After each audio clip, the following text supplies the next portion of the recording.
Hello, so in this video, I'm going to talk a little bit about how I set up my own little chess engine experimentation setup on my Linux box here.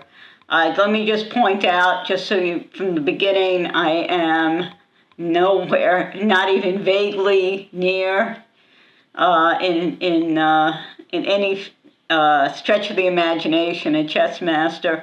I like chess. I'm trying to get better in it, but I am not an expert by any means.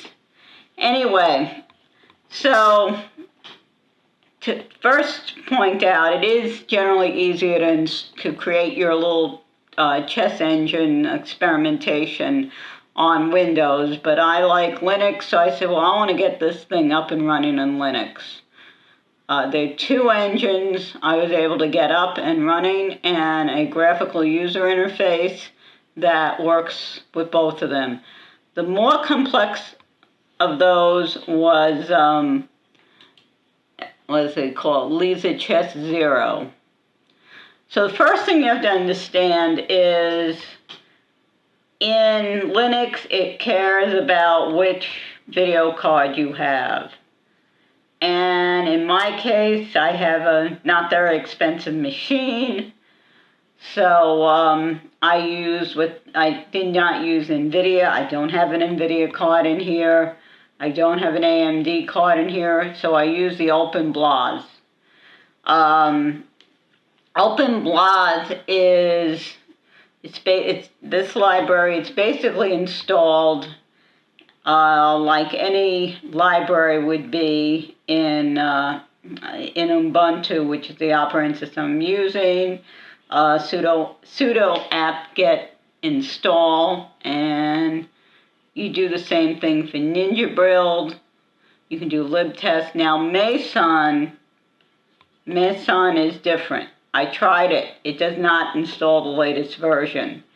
What you need to do there, and they talk about it, is you have to have pip3. So you can see here's how they talk about how to do this. You have to use pip3, and that will get you an appropriate version.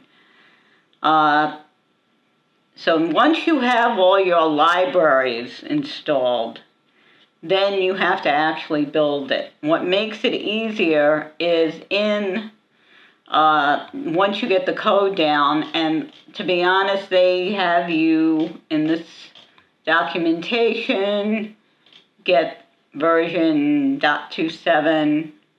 I just did a standard git clone. I didn't worry about the branch. I said git clone, and I think I did, which I'm not sure if I used the HTTPS or the Git, but either of these, if one of them doesn't work, try the other. If you're familiar with GitHub, let me show you what I'm talking about here. So if you click on code, it'll say, and you just do, if you have to have Git on your systems, that's another thing you may have to install. So it would be git clone, and then this. If this doesn't work, you can sometimes use this, and either of them one of them should work. If you have, especially if you have GitHub already set up. Now, once you do that, it's really, you can just run go to the directory where it is and run .build.sh. If you have everything properly installed, it should put it in the release directory, and you should see LC0 right in there. That's the more complicated one. The easier one, let me find it here, is Stockfish. Stockfish, not only do they have a pretty good description of how the code works, and this is, I think this is also written in C++,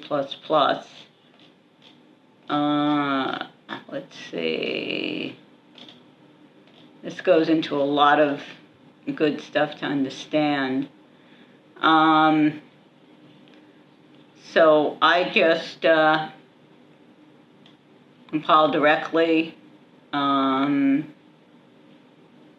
Again, you do the you pull it down. In this case, here. In this case, what they tell you to do is, let's see, is go to source and make build. Let's see. So once you have these built, then you need some way to use them. Now, they do document in lLinux, and this is one way of testing it. You can just start it up. Oh, one more very important thing with lLinux that I forgot. When you install it manually like this, so there are different networks that hopefully you're seeing. Let me make sure you're seeing that. Different networks that you have to download it, and what you do is, once you do, you need to rename it. You put it in the same folder as the build release. So once you do it, you build the, you build it. You have in build, you have a release folder. And in there, you rename whichever one of the engines you download is into, let's see, weights.pb.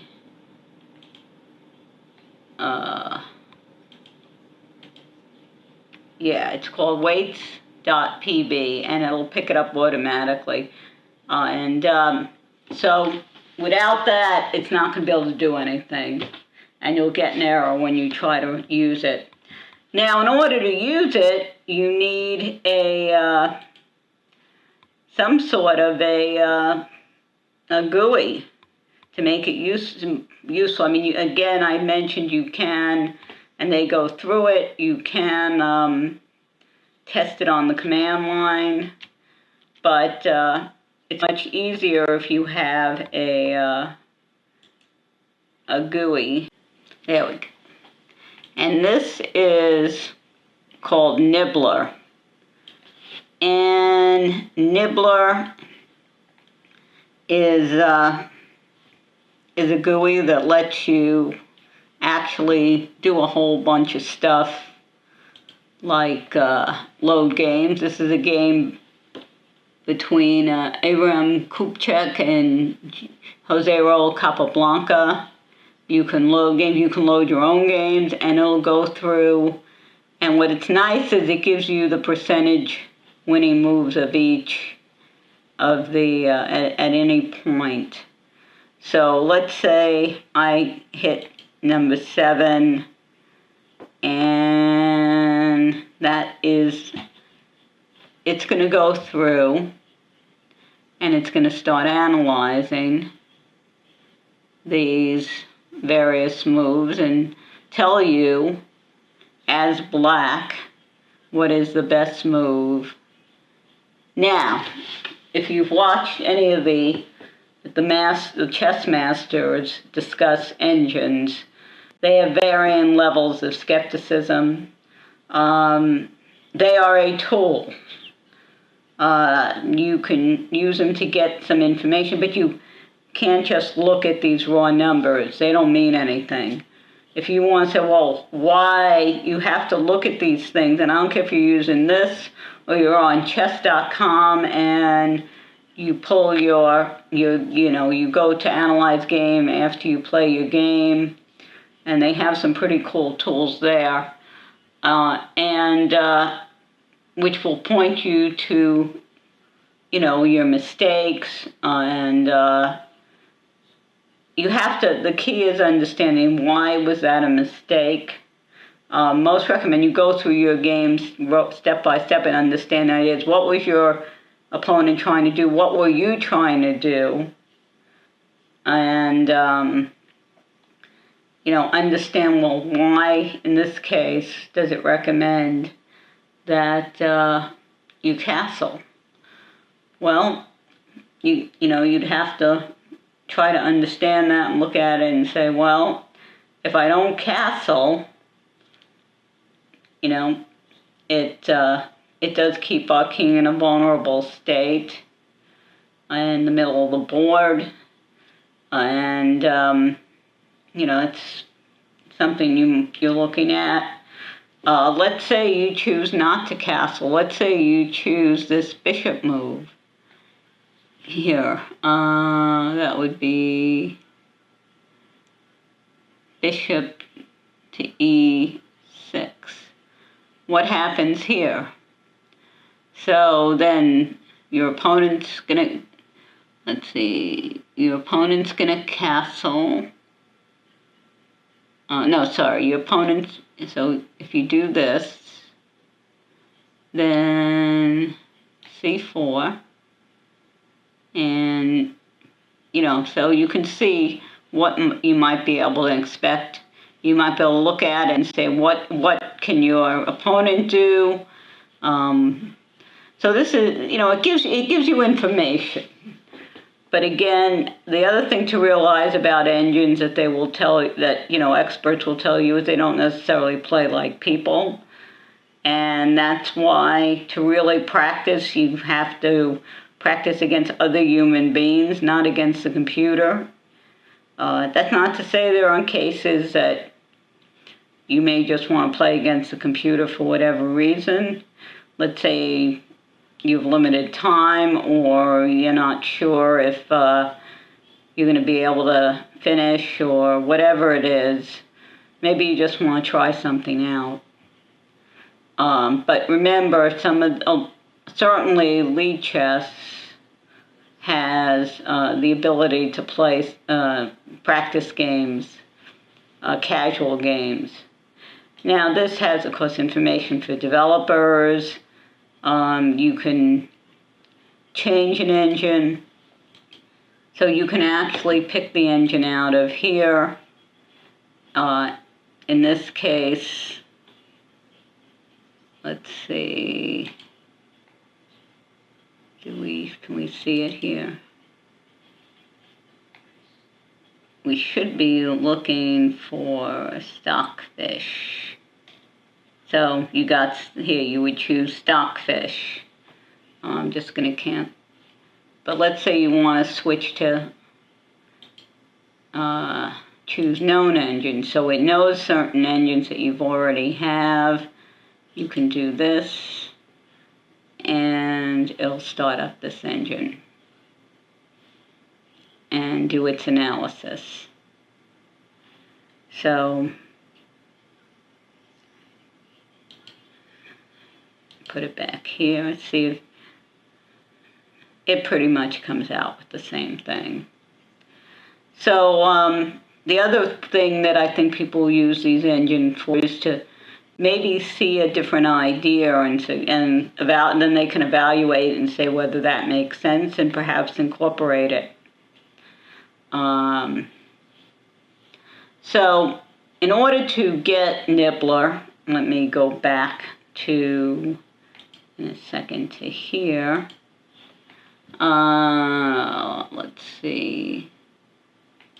So Nibbler is also, you can find in GitHub.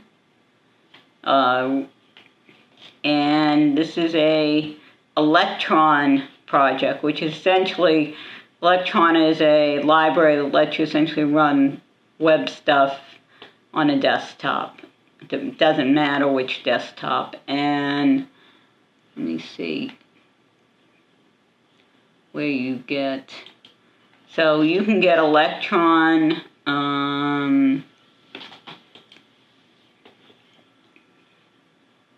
And just download that. You can do an app. I think you might be able to do a, I think it's NPM.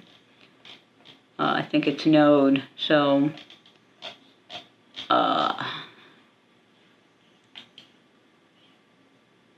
let's see, docs, should tell you, quick start.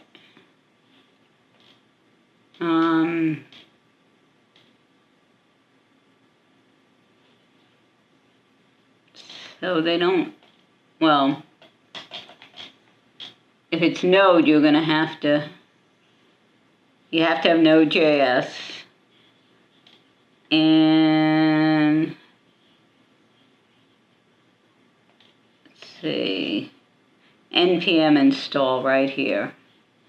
Save dev electron. And that will allow you, once you get Nibbler, you download it. And I did it the hard way. You can do it the easy way. Get releases. And then you can bring down the source, go into the directory and install Electron. This isn't global install. You might need to use sudo. It'll give yourself root privileges. Go into the source and then do Electron dot, and that'll start it. As you can see, I'll make sure if you're not seeing it, let me bring it back up.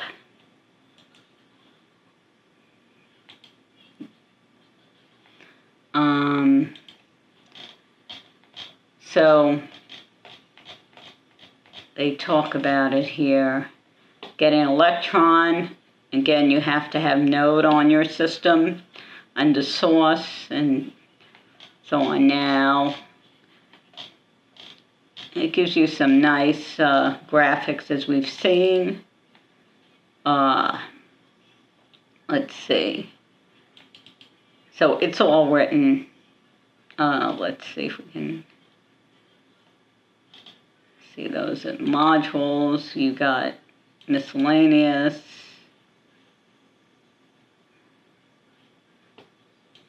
Miscellaneous stuff. And you have different, these are the different JavaScript things. So info box. And it's basically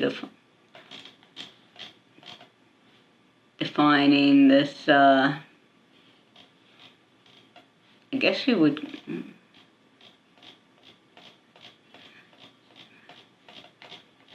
I don't know if you'd call it, this is let's see what we got. So this looks more like, let's see. Okay, this is, you got the code here that displays info boxes. So these are let info box properties. That's interesting. Anyway, you can see different things here. At the end, let's see. So your functions, different things that you'd be running, like here, send message, and so you can see if you're a developer, there's some interesting stuff here, but it's a little easy if you do it on Windows. But like I said, I want to see if I can get it going on Linux, and I did. And let's go back to here, and what is this?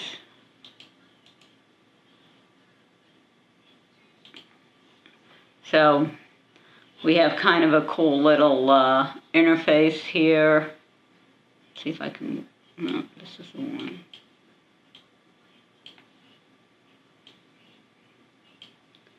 That lets you see your analysis and see what's going on. But again, these are tools that have to be used with knowledge. You can't just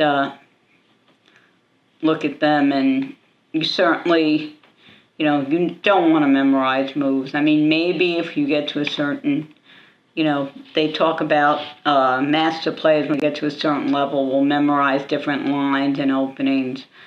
But the point of it here is to see, and then you have your goal to understand why it chose a particular move at a particular time.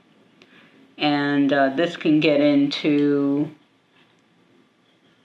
a bit more depth than something that on chess.com. Even on there, it was recommended that you want to set it to at least a depth of 30, because apparently if you don't have it set that high, what's going to end up happening is it may not treat things as bad moves as bad as they really were. It does a bit deeper analysis.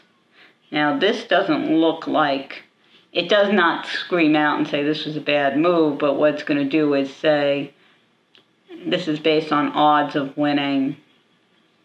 So if you do this, let's say it's going to go and it's going to say, go through different, its analysis and tell you to that probably this castling is also a good idea, which was the move played. And another thing you can do with this is, let's say it recommends one move, and if you're looking at a master game, like if the master played a certain move and it was different than what this says, and then that's the key to say, well, why? Why did he or she play something different than the computer? Was the computer right? Because remember, specifically if you're looking at older games, they're dealing with, they don't have the years of theory and games being played to look at. So maybe it worked then, but later information shows that perhaps it was a better move. But you need to understand why that was the case. And is the move that the computer recommends actually better? So anyway, hopefully this has been helpful to you if you're interested in chess engines. And if so, subscribe, ring the bell, give a like, and I don't know how many of these videos I'm going to do, but you will get notified when I do. So, okay, thank you very much, and I will speak to you next time.